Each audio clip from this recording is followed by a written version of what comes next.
The sun dipped low on the horizon, casting long shadows across the cracked pavement of Willow Creek. The small town was known for its quaint charm, but as night fell, an unsettling darkness crept in. The streetlights flickered to life, illuminating the area with a sickly yellow glow. At the corner of Maple and Elm, a small pizzeria sat, its neon sign buzzing erratically. Inside, the air was thick with the scent of melted cheese and spices, a stark contrast to the eerie stillness outside.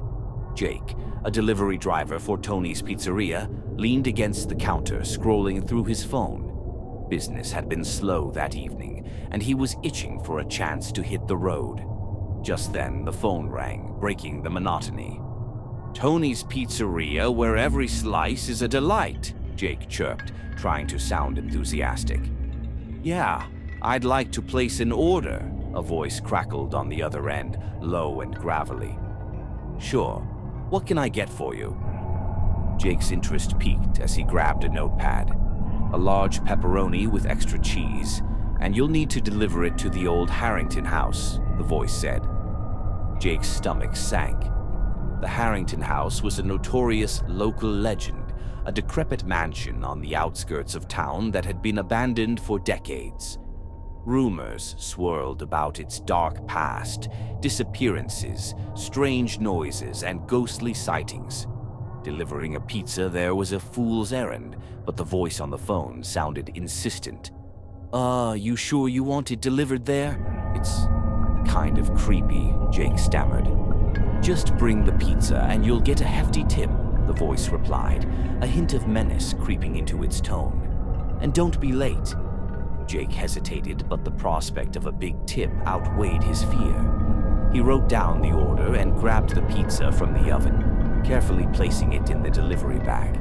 As he stepped outside, a chill ran down his spine, and the shadows seemed to stretch towards him, beckoning him toward the Harrington house.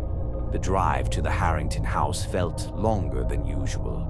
The old car rattled and groaned as Jake made his way down the overgrown dirt road, flanked by gnarled trees that seemed to close in around him.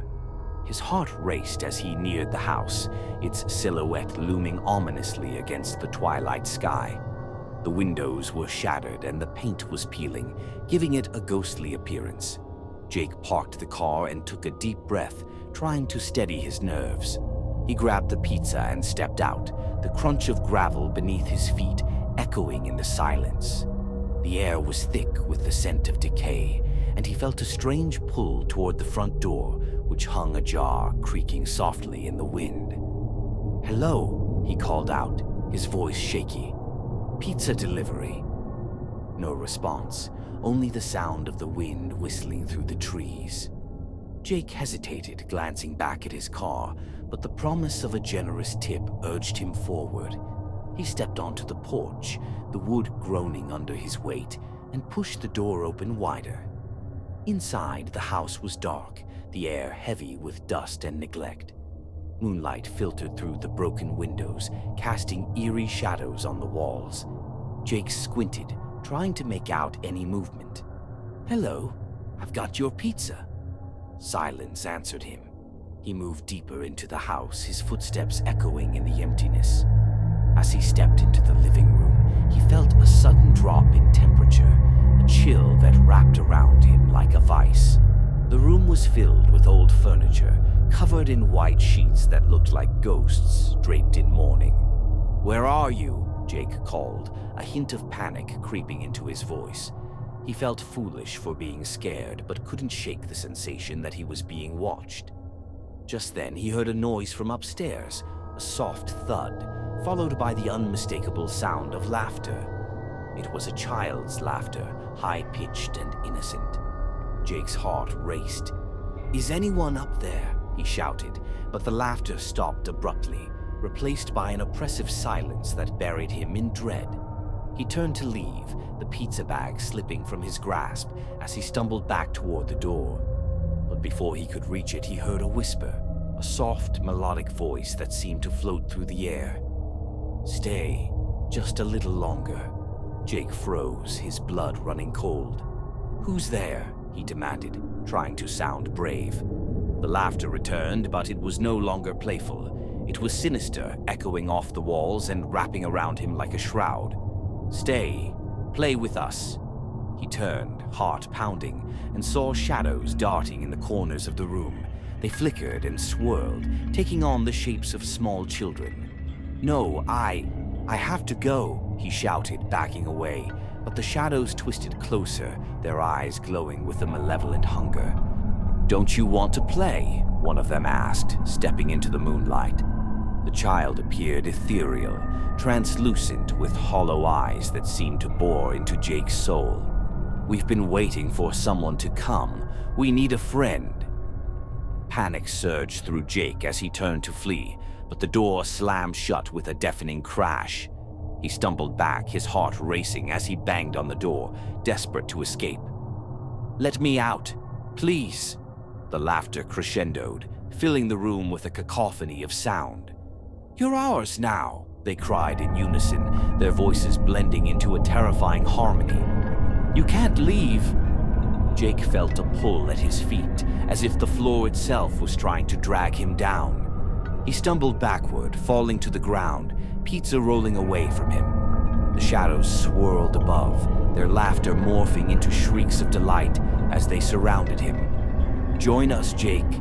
Join us in the darkness."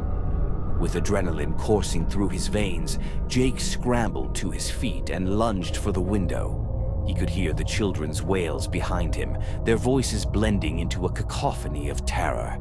He smashed against the glass, pain shooting through his arm as he attempted to break free. But the shadows were faster, wrapping around his legs, pulling him down, their cold fingers gripping him tightly. "No! Get off me!" he screamed, panic flooding his senses. The shadows tightened their grip, dragging him toward the depths of the house. "Help! Please, someone help me!" But the house swallowed his cries, the laughter of the children echoing in his ears as they pulled him into the darkness. The once familiar world outside began to fade, the moonlight replaced by an impenetrable blackness that swallowed everything whole. Suddenly, he was in a different room, the walls adorned with faded pictures of children, their eyes hauntingly vacant. The shadows whispered sweet nothings, their voices intertwining with the cries of those who had come before. Jake felt the weight of despair press down on him, the knowledge that he was not the first to be lured into this hell. "Why do you want me?" he shouted, desperation creeping into his voice. "Because you're just like us," one of the shadows replied, its voice dripping with malice. "You're lost and lonely, just like we were. We need a friend for eternity." Jake struggled against their grip, but they were too strong, their coldness seeping into his bones. "Please, I just wanted to deliver a pizza." The laughter erupted again, a cruel symphony that reverberated through the room. "Pizza doesn't matter here, Jake. You're ours now." As the shadows closed in, Jake's mind raced. He remembered the tales of the Harrington house, the stories of children who had vanished without a trace, their spirits trapped within the walls. He couldn't let them claim him too. With one final surge of strength, he lunged for a nearby chair and swung it at the shadows, the wood splintering against their forms. "Get away from me!" he yelled, his voice filled with rage and fear. The impact sent a shockwave through the room, causing the shadows to recoil. For a moment, the grip on his legs loosened, and he seized the opportunity. He dashed for the door again, heart pounding in his chest as he threw himself against it. This time, it swung open, and Jake stumbled out into the cool night air. He didn't look back as he ran, the laughter fading behind him, replaced by the sounds of the night. He sprinted for his car, fumbling with the keys as he fumbled to unlock the door. Once inside, he slammed the door shut and locked it, his breath coming in ragged gasps. He turned the ignition, relief flooding through him as the engine roared to life. But before he could drive away, he caught a glimpse of the house in the rearview mirror. The windows glowed with an unnatural light, and the shadows danced within, their figures shifting and swirling. The laughter returned, echoing in the stillness of the night. "You can't escape us, Jake. You'll always be ours." Jake drove away, tears streaming down his face, the darkness of the Harrington house receding into the distance. But as he sped down the road, he knew he could never outrun them. The shadows of the past would forever haunt him, a reminder that some doors, once opened, could never truly be closed. And as the night deepened, the whispering shadows waited for their next victim, ready to claim another soul for their eternal game. Jake's heart pounded like a drum, each beat echoing the terror that clung to him like a second skin. He drove aimlessly, the headlights piercing through the darkness as if searching for salvation. His mind raced with every horrifying detail of what had just transpired. The laughter of the shadows still rang in his ears, their ghostly whispers taunting him, promising he would never be free. He pulled over on a deserted road, the gravel crunching beneath his tires. The moon hung high, casting an eerie glow over the landscape. He glanced in the rearview mirror, half expecting to see the specters from the Harrington house materialize in the back seat. His breath hitched as he imagined their hollow eyes staring back at him, their mouths twisted into sinister grins. "No," he whispered to himself, shaking his head violently. "It was just a bad pizza delivery. It's over." But deep down, he knew it wasn't over. The shadows had marked him, and their laughter had seeped into his very being.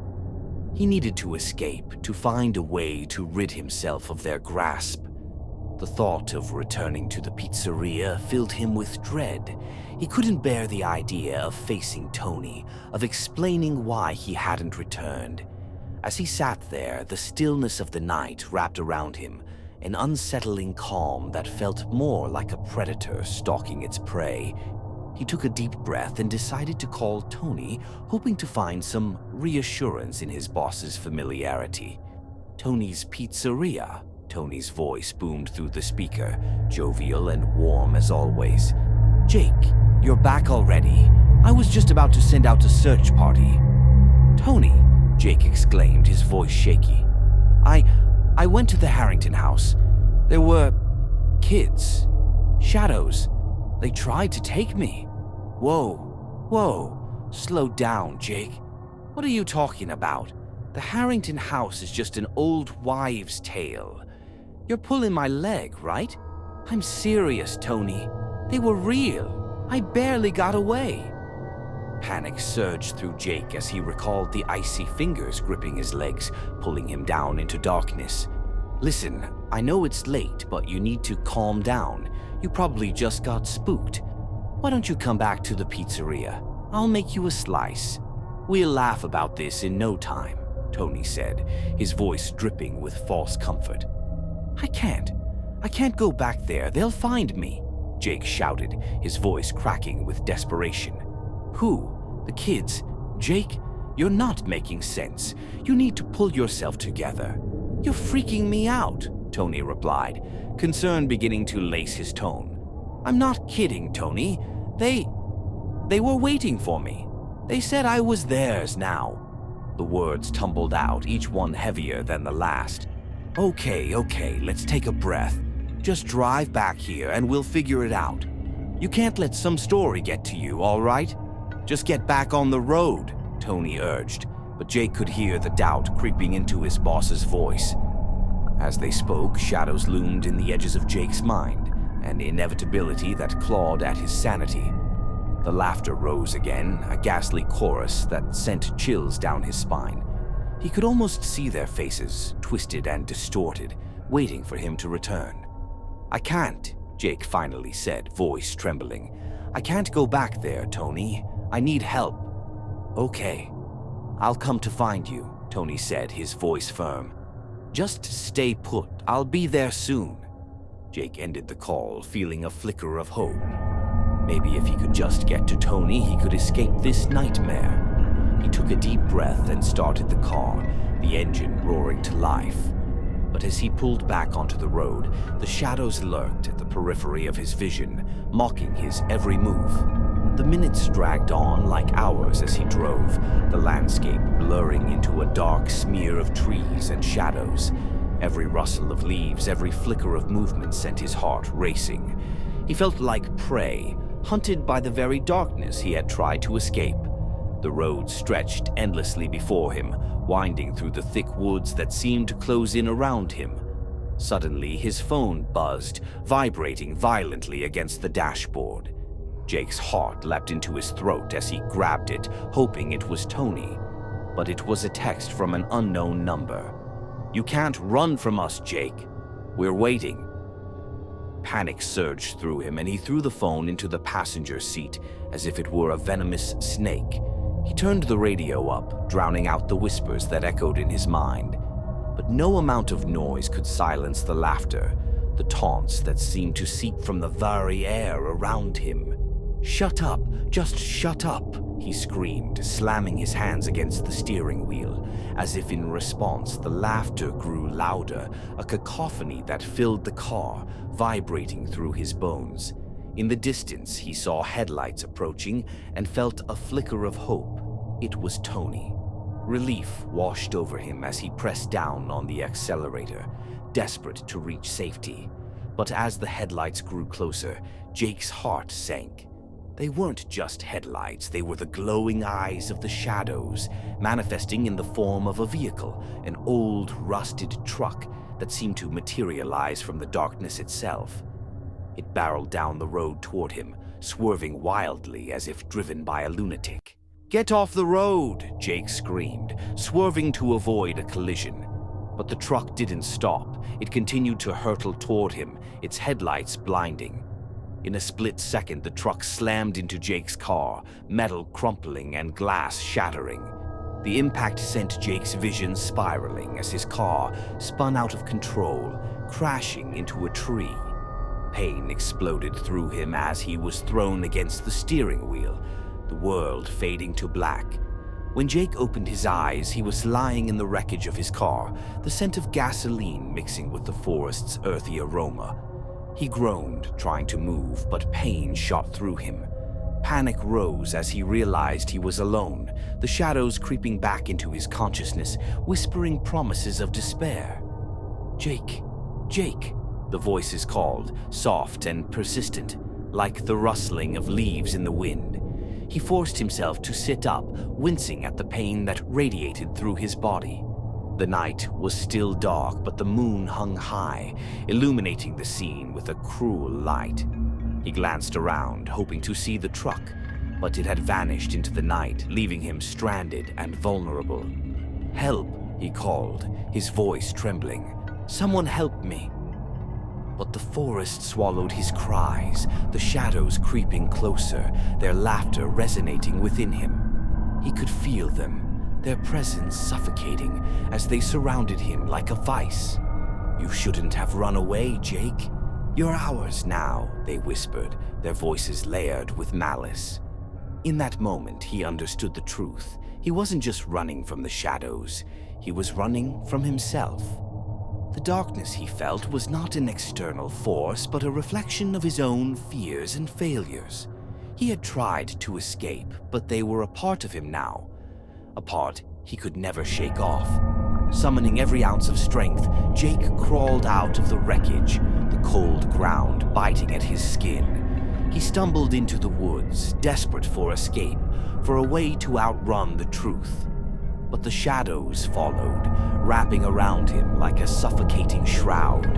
"Join us, Jake," they sang, their voices rising in a haunting melody. "Join us in eternal darkness." Realization dawned as he ran, blind panic driving him deeper into the forest. He couldn't escape them. There was no salvation, no light at the end of the tunnel. He was trapped in an inescapable cycle, caught between the shadows of his past and the darkness of his future. With each step, he felt the weight of despair pressing down on him. The laughter grew louder, a cacophony of voices merging into one terrifying chorus. "You cannot hide from what you are. You are one of us now." Jake stumbled, falling to his knees as the shadows enveloped him, their cold tendrils wrapping around his throat. He gasped for breath, the darkness closing in as he clawed at his neck, but it was no use. The shadows consumed him, dragging him into the abyss where laughter echoed into eternity. And as the sun began to rise, the forest stood silent and still. The only evidence of Jake's existence, a crumpled pizza box abandoned in the wreckage, a grim reminder that some deliveries come at a terrible cost. If you like this type of videos, please subscribe to our channel. We will upload a new horror and mystery story every week.